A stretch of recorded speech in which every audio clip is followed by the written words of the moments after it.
welcome to On the Verge. This is Zach Spedden, joined as always by Bob Phelan and Nick Stevens. And on tonight's episode, we have a lot to discuss, starting with the fact that the Orioles now have the number one pitching prospect in all of baseball, according to Baseball America, as Grayson Rodriguez moves way up their rankings in a recent update. In addition, we're going to get into the continued development of Kyle Braddis and his success at AAA Norfolk, and about whether that's putting him in a position to potentially make his major league debut later this year. And we're going to get into Johnny Reiser, who just continues to hit well at Bowie and might now be forcing his way into the conversation among the top outfield prospects in the farm system. That's on tonight's episode, but first, On the Verge is brought to you courtesy of Mercer Floor and Home Carpet One. Mercer is a third-generation family business that was established in 1959 and is located on Main Street in beautiful, historic downtown Westminster, Maryland. For all of your flooring needs, think Mercer. So the big story for this week is that Grayson Rodriguez is now the top overall pitching prospect in minor league baseball, according to Baseball America. In the publication's most recent update, they put Rodriguez 11th overall among all prospects in the minor leagues, and that was best for the best pitcher in the minors. Interesting blurb here is that the Orioles have the best overall catcher in the minors with Adley Rutschman, who placed number 2 on the list, and the best pitcher with Grayson Rodriguez, who comes in 11th.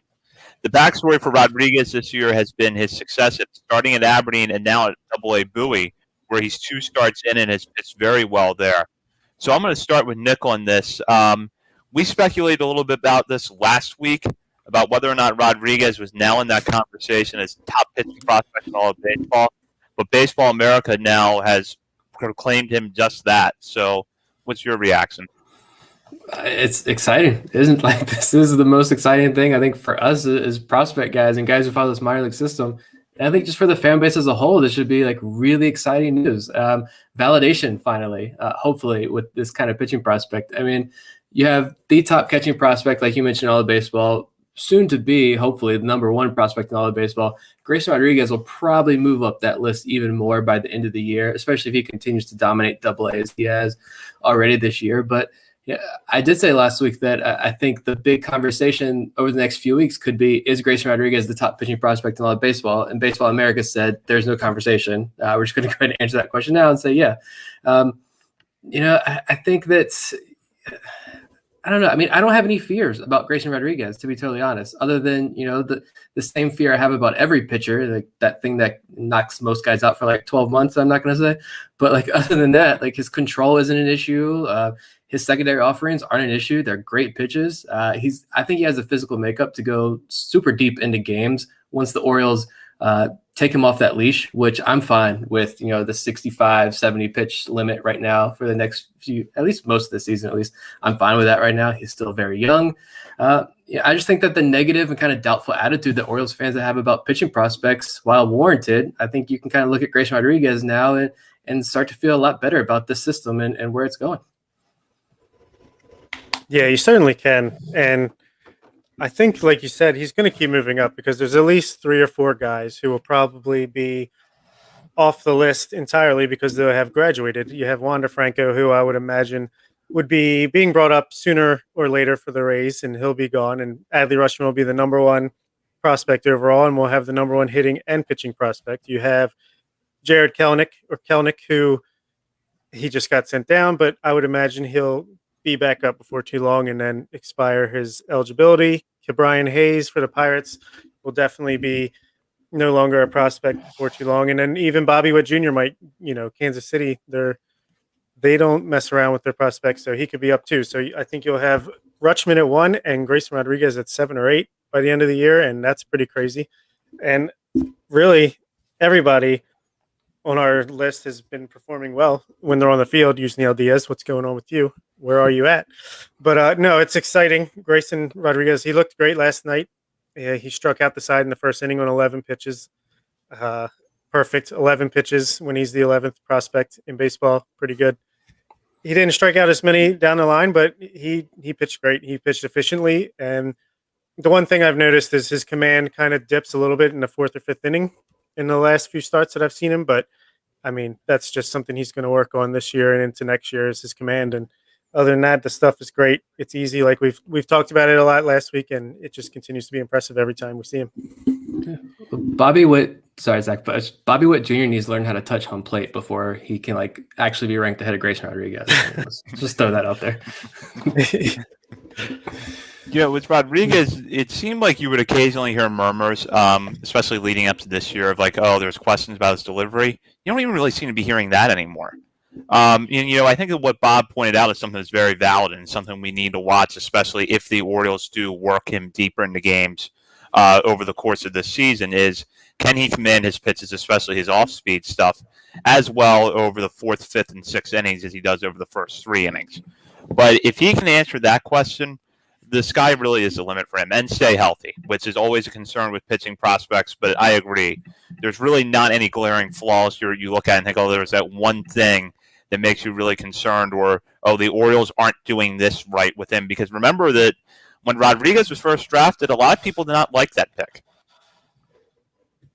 Yeah, what was it, 18th overall? I've got that right here. He was drafted 11th overall in 2018. 11th. Maybe it was hauled. It was 18th. Yeah, I think both of those high school pitchers in that first round, it was kind of like, what are the Orioles doing? But clearly, Dan Duquette didn't leave the cupboard completely bare when he left. Yeah, I mean, you're always hesitant about a high school pitcher, and I wasn't big into the draft back then. And really, I mean, not even like as into the Orioles minor league system as I am now, cognizant of who was there and everything, but certainly not following it to the degree that the three of us are now. But Rodriguez was a guy, I mean, that's a high school kid out of Texas, and who in Baltimore area watches Texas high school baseball? I mean, like no one. So, I mean, we just didn't really know anything about him. And now this is a guy that I don't even think like on the national scale, Rodriguez was like a big name prospect. And so he's taking the leaps and, he's taking these jumps, and he's become the most dominant starting pitching prospect in all of baseball now. And he's only still 21. He just turned 21. I don't even think he's 22 yet. So he's still a young guy with many, many years ahead of him. Like this is exciting and it's fun. He's on the same rotation as DL Hall. The three of them, I don't know if Rodriguez will be up in AAA. I'm jumping the gun on our discussion there. But, I mean, you're talking about a rotation, looking ahead at the Orioles rotation.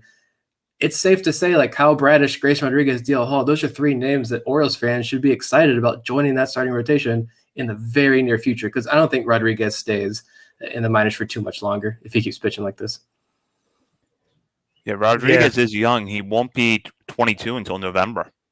Yeah. Yeah, he's a young kid, and he's such a big built guy. He looks older than he is. Just his stature and the way he presents himself, he's very mature for his age. And man, if he could just stay healthy, like you said, Zach, I mean, I think May of 2022, this time next year, it's going to be a whole different vibe in Birdland, especially on Orioles Twitter. My goodness.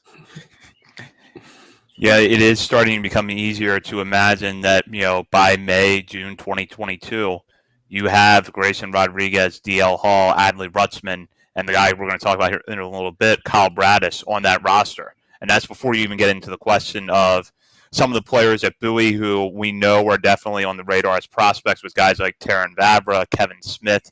That just shows you how deep the system is, where you can talk about the top 3 guys, Rutzman, Rodriguez, Hall, being in the major leagues by this time next year and get excited about that. But then remember, there's also some pretty talented guys behind them that could be getting to the majors around that time or at that time.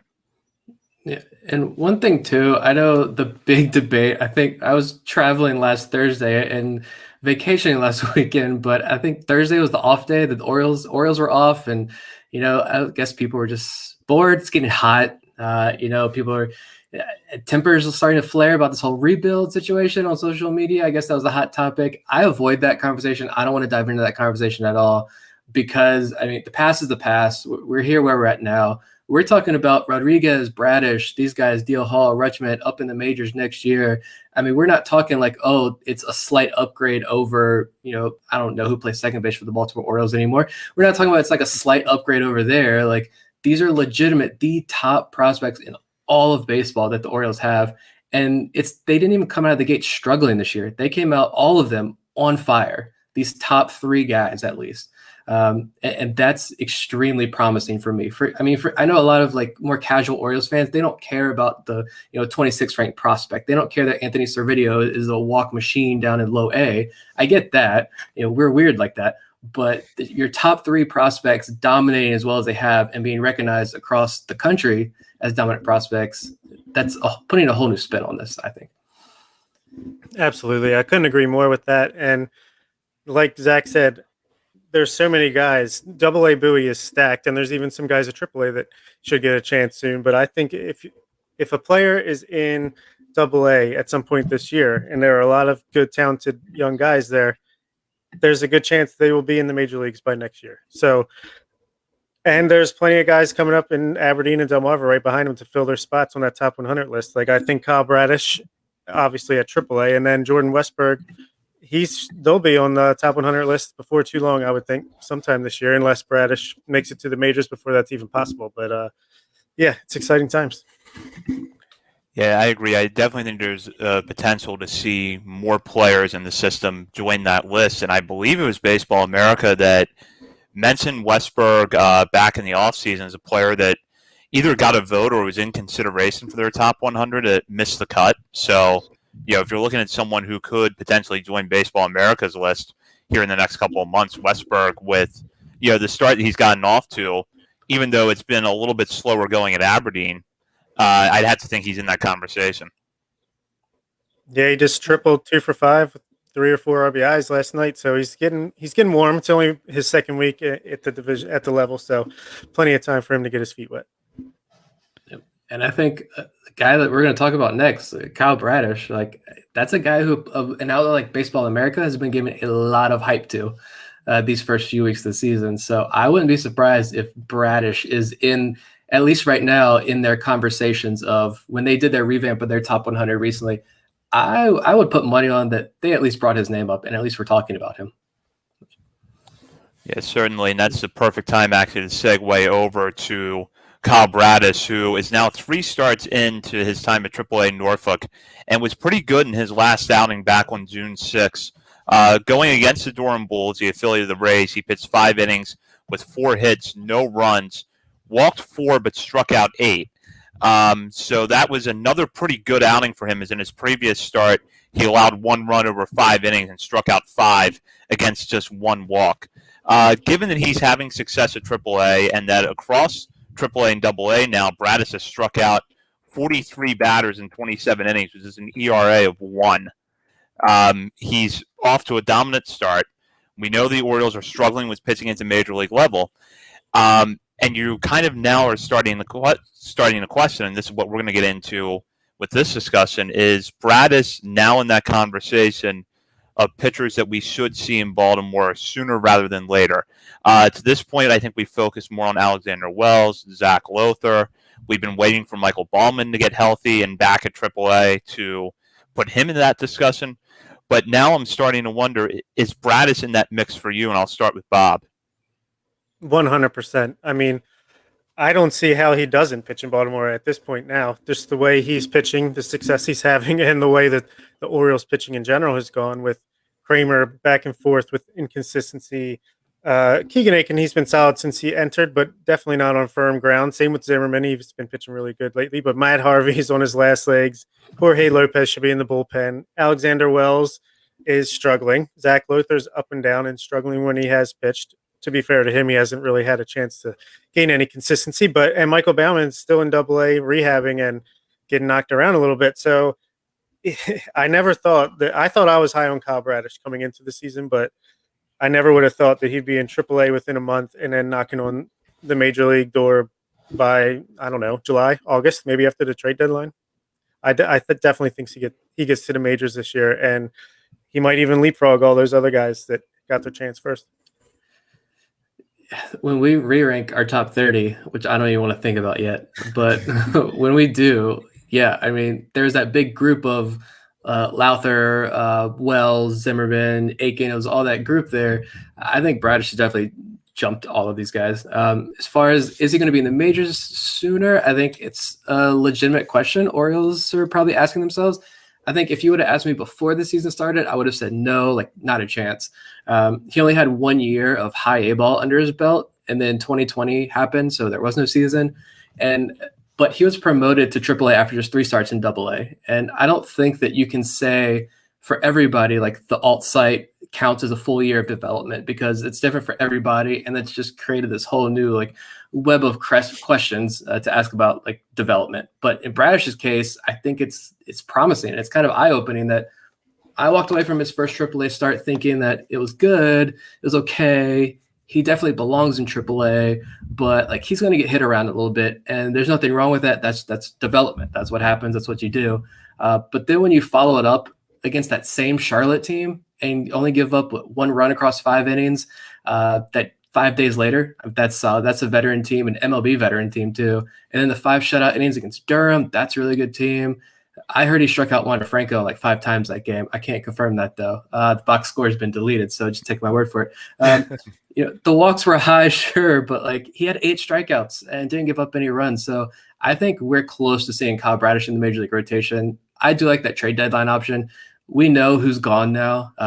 We know John Means seems to be staying, apparently, with a couple articles today, but you now know who's going to leave, who you can just go ahead and DFA. Matt Harvey, you can just take a bag of balls for him, whatever, it doesn't matter.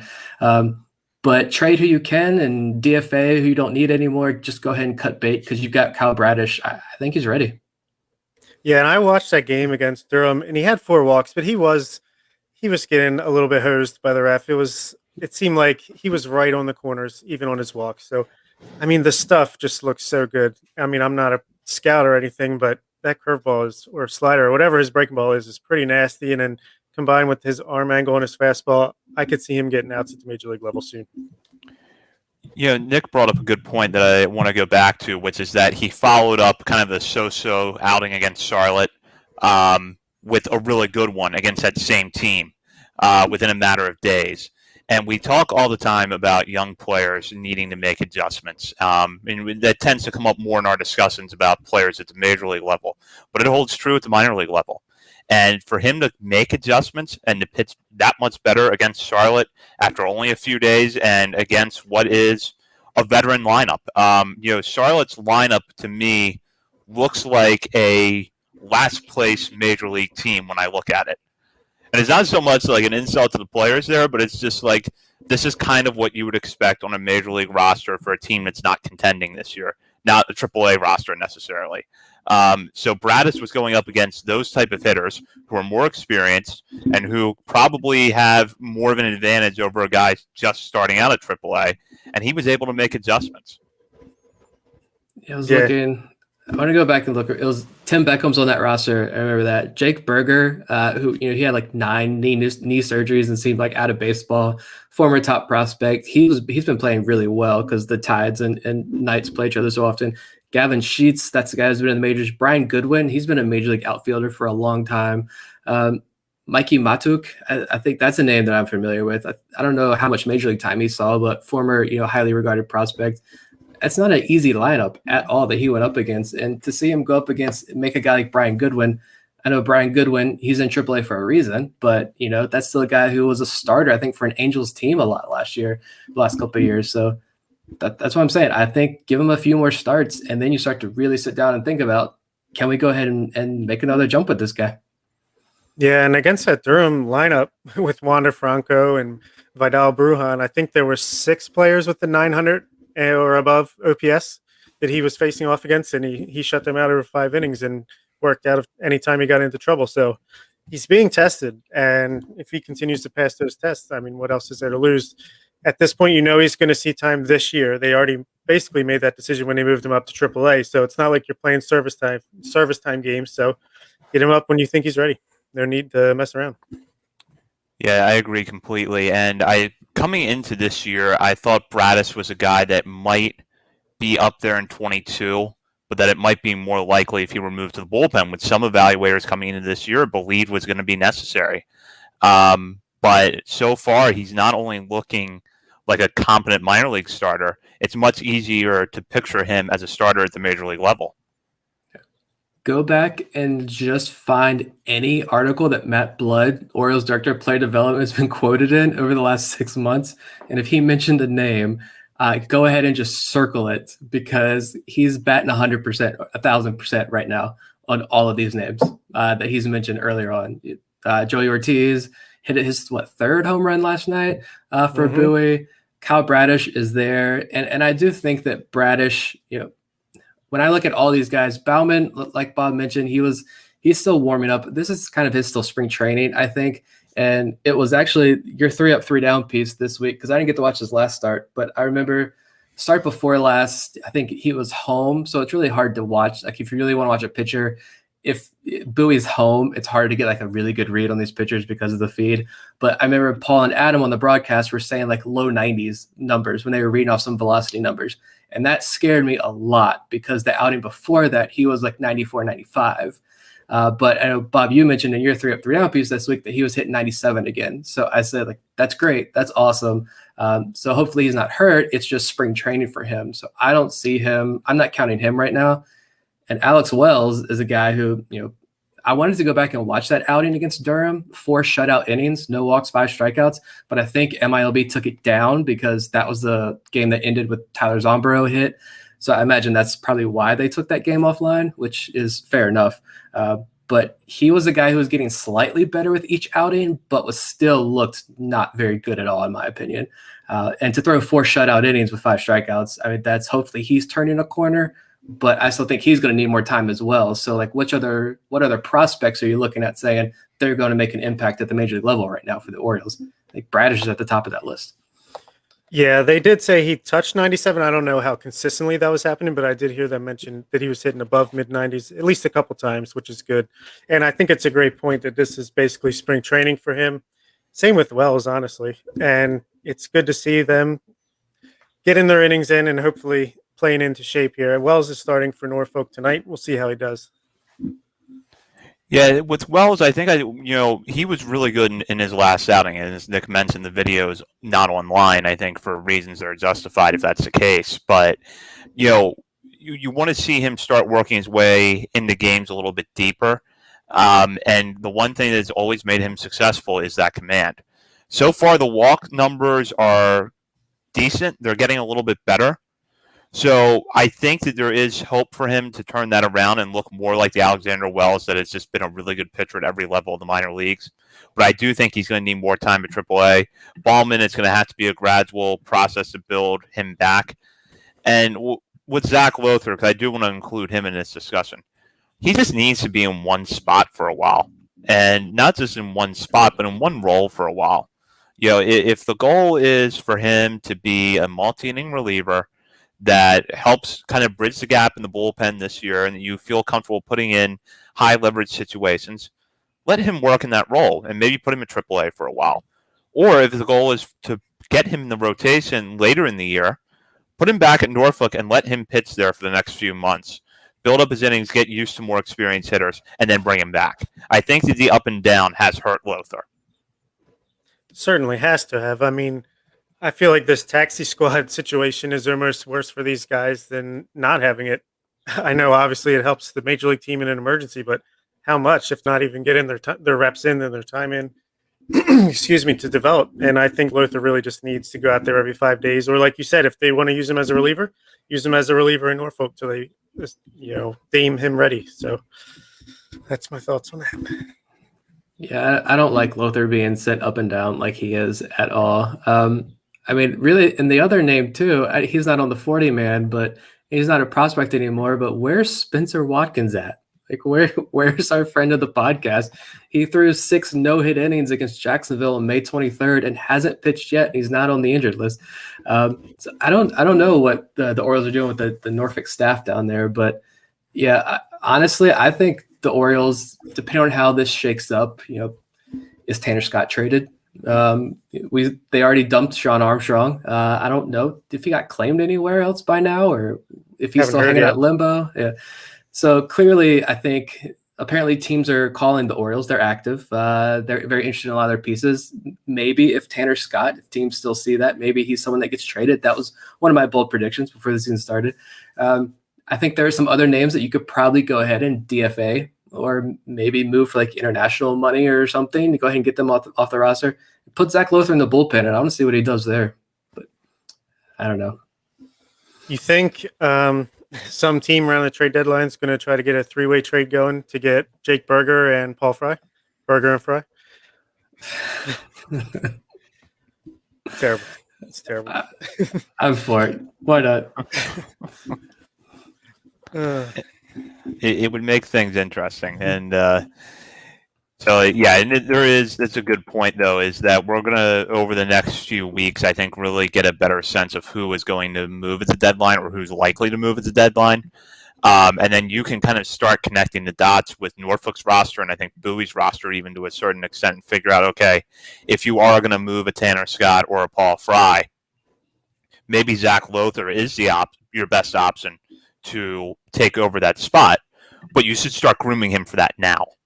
If that's in their head of, okay, we think that Paul Fry is going to get us a return that maybe comes close to what they got from Miguel Castro last year, or anywhere close to that, and we're going to move him, we're going to trade him because we know that we're not winning this year, probably not winning next year. Then they want to put Lothar in that role when Fry goes. They should start grooming Lothar for that now.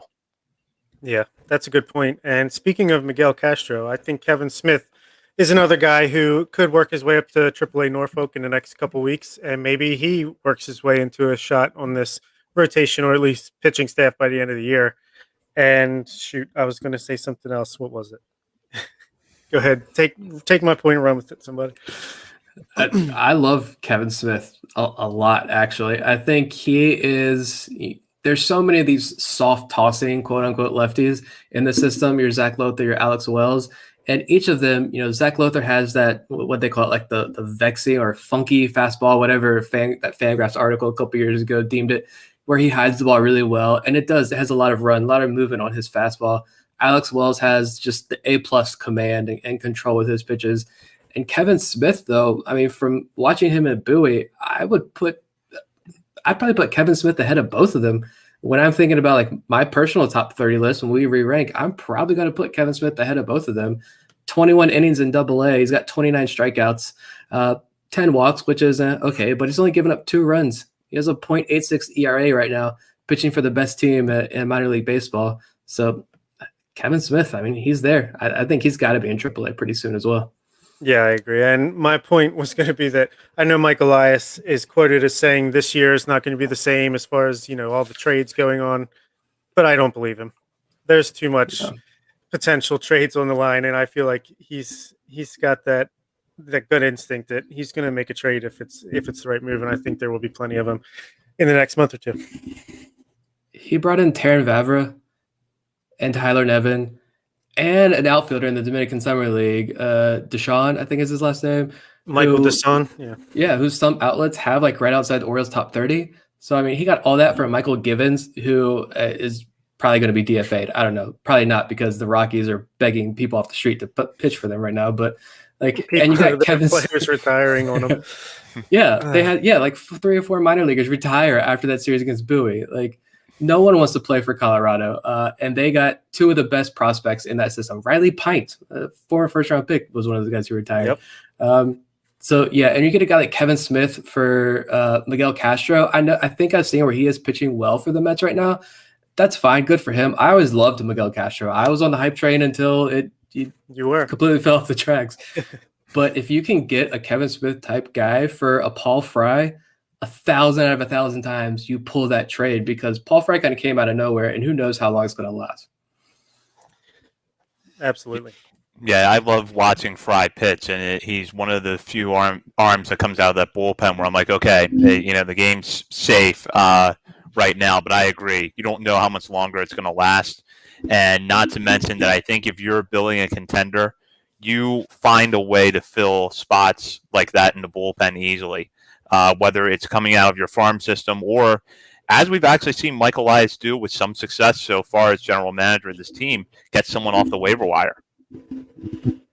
Yeah, that's a good point. But as far as relievers go, unless you're a Josh Hader, Mariano Rivera dominant closer, Zach Britton, circa 2016, you are completely expendable at all times to me. If you can bring me something back, you got to do it.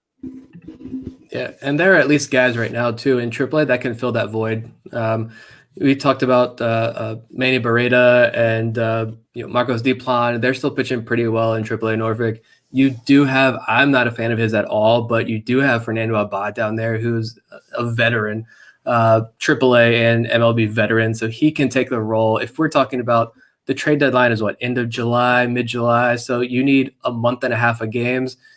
Eric Handhold is still down there in AAA, and he's been pitching pretty well. A little shaky last night, but he's throwing mid upper 90s with heavy sink, getting guys out, closing out games for Norfolk. Those are guys that you can easily fit your major league bullpen for a month in a season where you're going to lose 100 games. So, Thomas Eshelman, go ahead, just bring him up, let him eat some innings if you have to. hey, Dustin Knight is pitching pretty good. Got to do a backflip last week. There's a lot of options between now and July 30th, which is when the trade deadline is this year. They moved it to get it off of a weekend, I believe, but trade deadline will be on July 30th, so a day earlier than usual. But nonetheless, it's going to be interesting to watch between now and then how the Orioles handle their major league roster, who stays and who goes, and who gets affected by that at the minor league level. And I know that's something that, as the deadline approaches, we're going to discuss a lot more on this show. Moving on now to the next topic, which is Johnny Reiser. If you've listened to our shows, especially over the last couple of weeks, you know that Reiser has found his way onto our radar, basically just by dominating with the bat at every level that he has played in. He played really well coming out of the draft in 2019, got off to a hot start in Aberdeen this year, and then got promoted to Bowie, where he has continued to hit. In fact, he's gotten a hit in every game that he has played in Bowie since arriving there on June 1st. And on June 8th, which was Tuesday night, he went 4 for 5 in the Bay Sox win over the Binghamton Rumble Ponies. So he continues to hit well, playing in the outfield every day. I'm starting to get the sense now that he has to be in that conversation for a top 30, as a top 30 prospect. At the beginning of this season, when I was putting my list together, his name popped in my head, and I thought it was a nice story after 2019. There's something there to follow, but he's not top 30 material yet. Now, though, with the year that he is having, he's got to be in that conversation for me, and I'm curious to hear what you guys have to think. I mean, he's in the conversation for sure. And it's a tough question because he's so hot, and everybody's kind of falling in love with him right now, which is fair because he's making that arguably the toughest jump from high A to double A, and he just hit the ground running. But I mean, we're going to have a big shakeup in our top 30, a lot of graduations. I think maybe our opinions on some guys in the back of that list have probably soured a little bit. But there's also a big group of guys in the GCL and Dominican Summer League rosters that we haven't seen yet.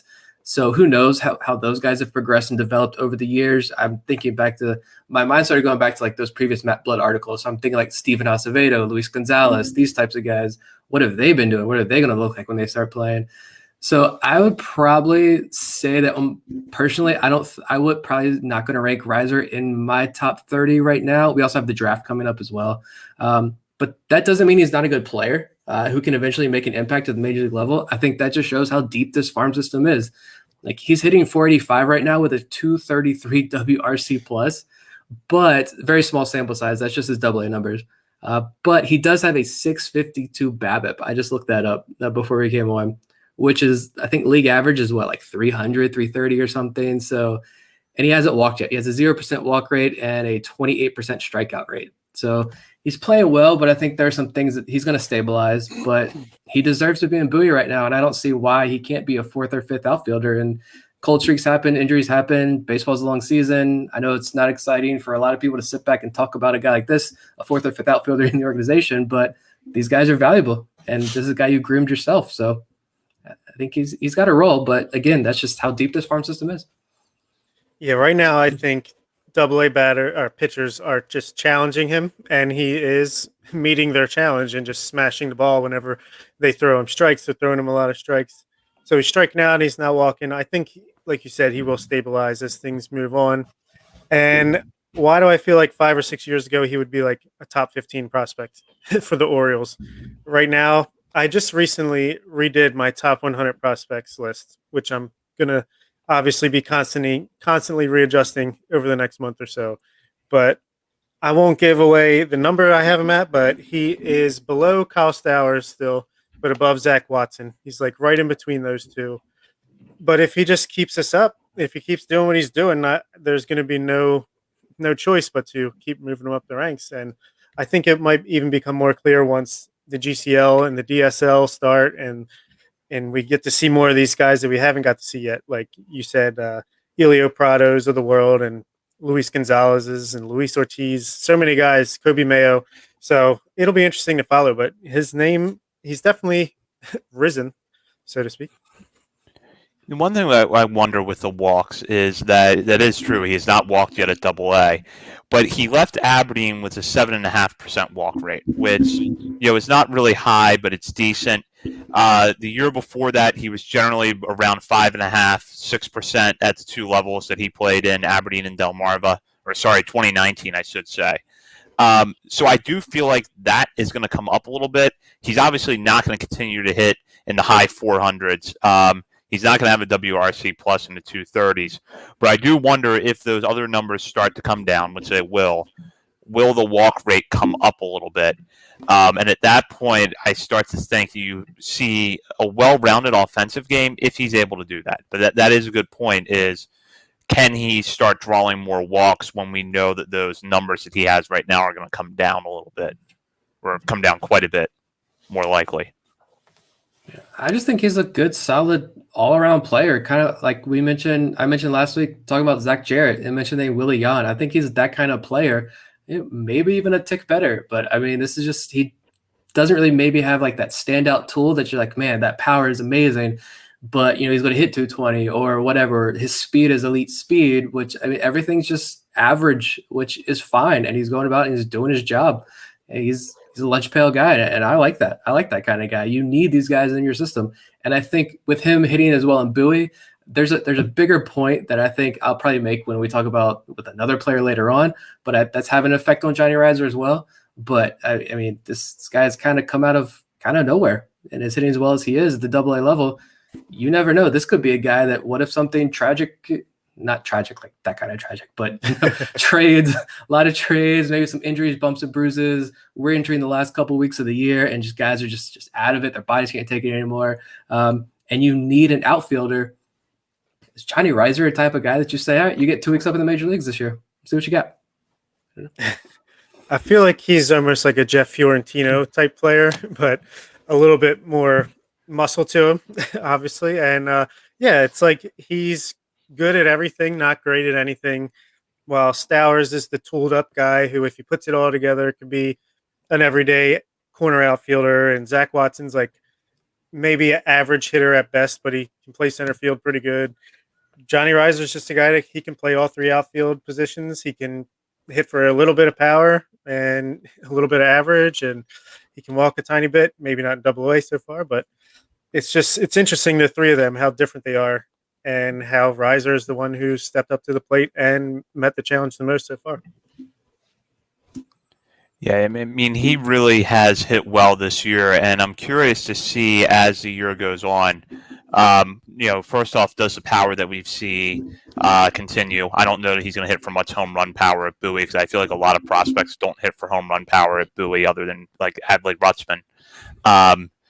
But then, do we see his speed a little bit more? Because that was one tool that people would kind of fall back on a lot of post-draft reports, which is Reiser doesn't have any standout tools, although his speed is good. His stolen base numbers don't reflect that at all. But you have to think that that's part of the reason why they feel comfortable rolling him out at all three outfield spots, including center field, where he probably should get a little bit more time this year. Yeah. I think you mentioned Zach Watson and Kyle Stowers and comparing him to Johnny Reiser. I do think like you mentioned, Stowers does have that potential of maybe like an everyday left fielder in the major league level. But at the same time, as much as I love Kyle Stowers, he has good power, but like there's an option where he kind of flames out in high A. Like this is where he's at now in Aberdeen. That's as high as he goes because he can't consistently hit. I hope that's not the case, but there's a lot of swing in that miss game, a lot of swing and miss in his game. So a lot of variables there with Kyle Stowers and Zach Watson. I was trying to think like if people listening haven't watched Zach Watson, maybe like a comp, and I hate doing these because I'm terrible at them and I don't get them. Everybody's different. But like a Ryan McKenna without the power, maybe like their speed.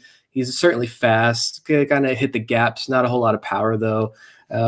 He's again wide range of variables. I think could also flame out in high A. Who knows? Probably not an everyday major league outfielder for sure. But meanwhile, Johnny Rise just kind of chugging along, going 60 on the highway, just doing his thing, while everybody else is got this wide range of outcomes.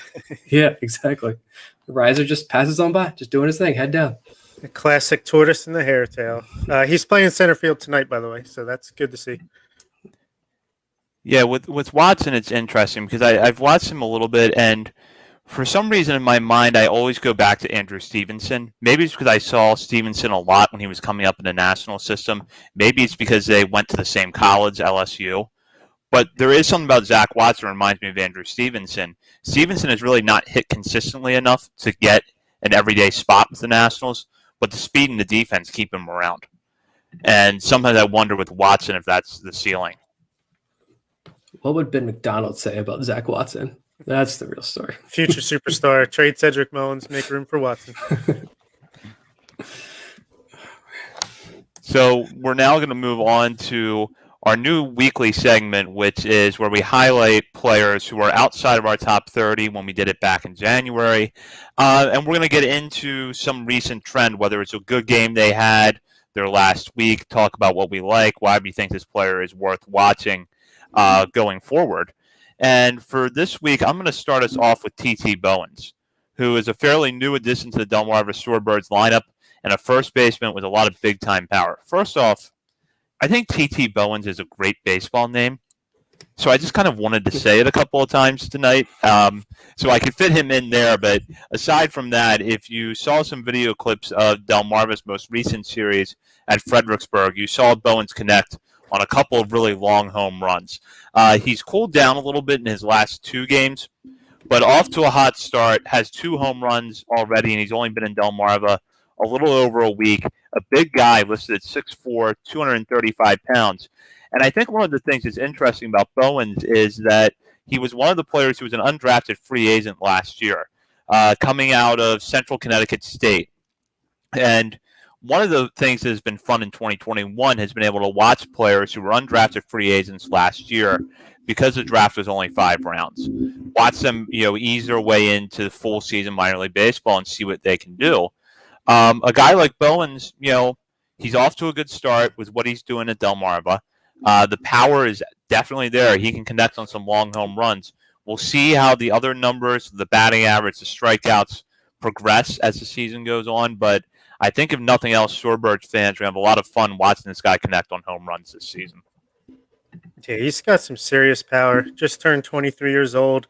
I just wonder, is there enough hit tool there? I guess we're going to find out, but he's impressive with the power that he can bring into a game. Yeah, he climbs in the batter's box. He looks like he belongs there. I mean, I can't say I've watched a lot of Central Connecticut State baseball.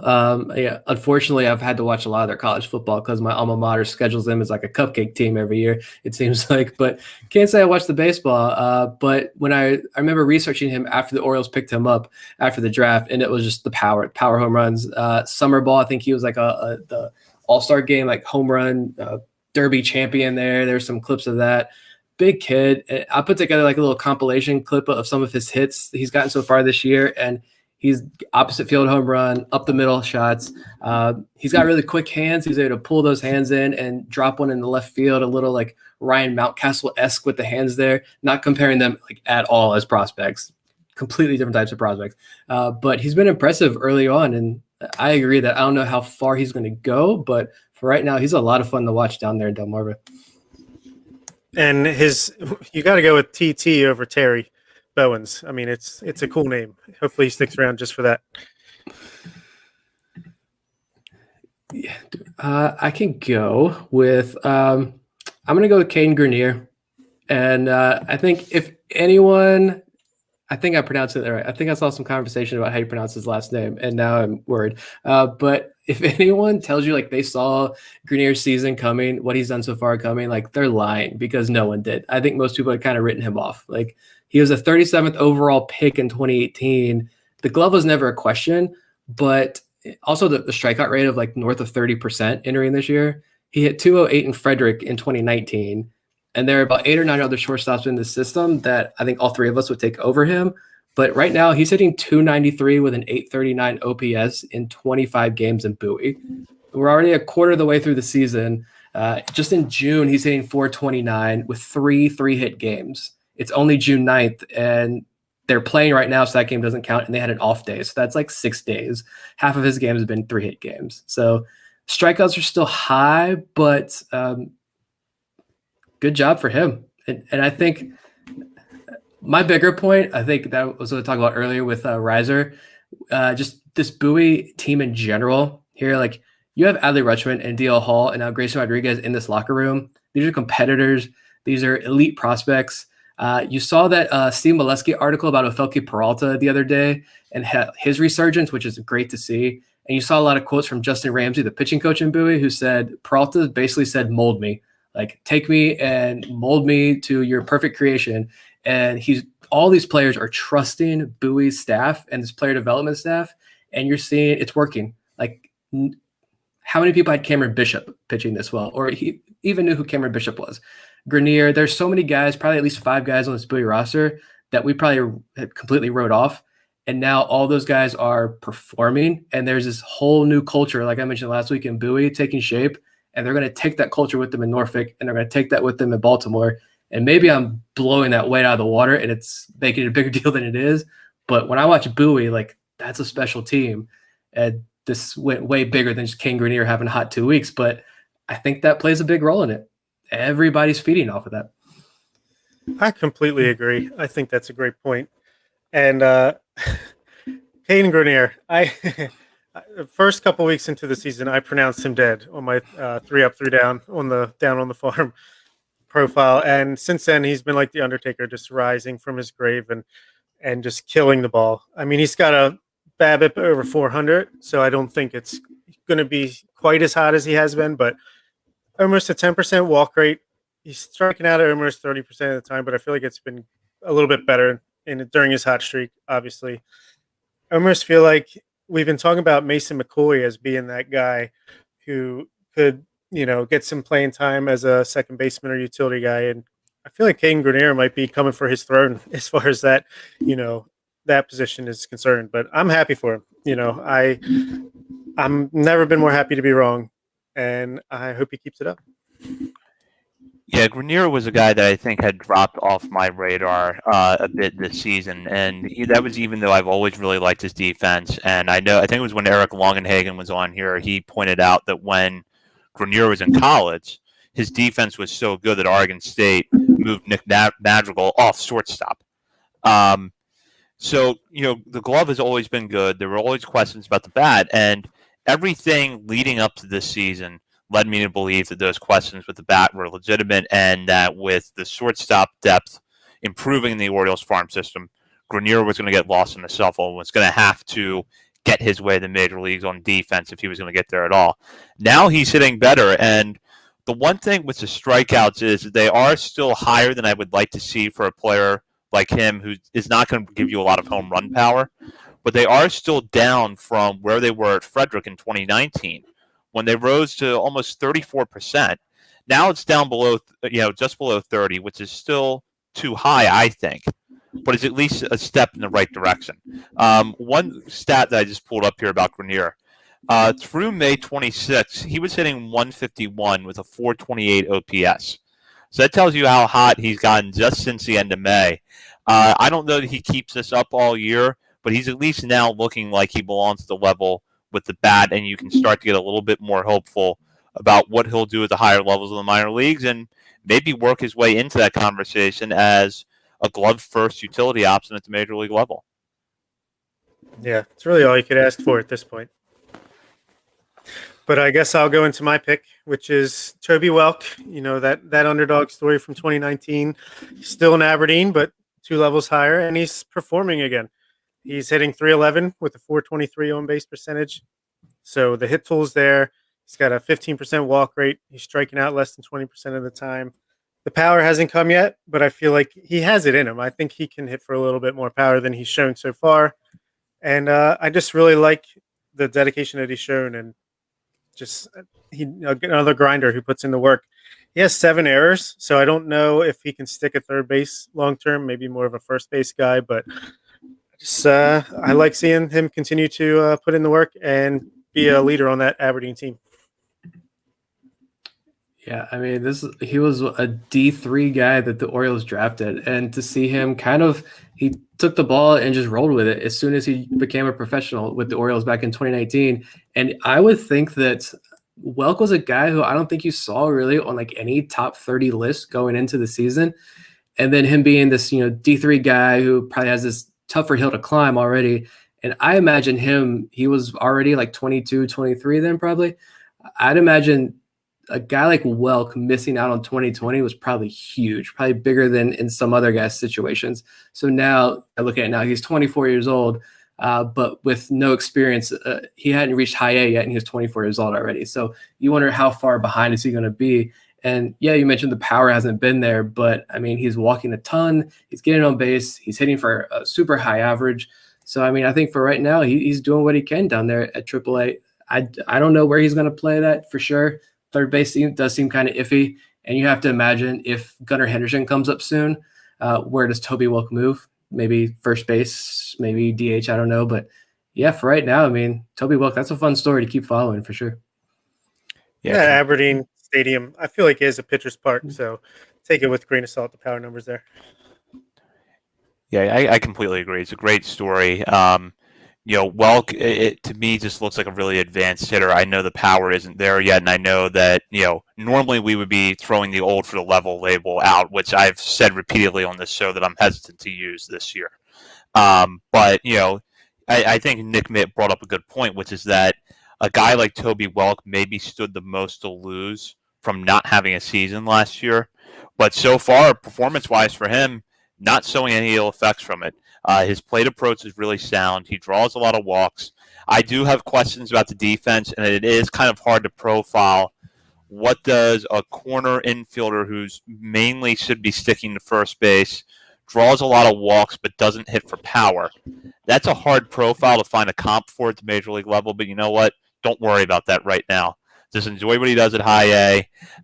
If he continues to hit this well and draw walks like this, we might see him in Bowie before the year is over. See how far he can go with this, but for now, it's a great story. Absolutely. And I think Kevin Smith is now over, kind of a live update thing here we're doing. Kevin Smith is over 20 straight scoreless innings. Bowie's up 1-0 in the 4th inning. So Kevin Smith might be making one of his final appearances in Bowie. Yeah, I don't think he should pitch for them again this year. I think this should be about it. Well, you never know. That might be the tease for our first topic next week, depending on how things play out, because it seems like lately we take a few days off and all of these things happen. One thing I do want to mention before we get off the air is that going forward, we're going to start recording on Mondays more often because of the minor league schedule this year with teams having off that day. It gives us a chance to give you numbers that are going to be relevant for a little bit more longer.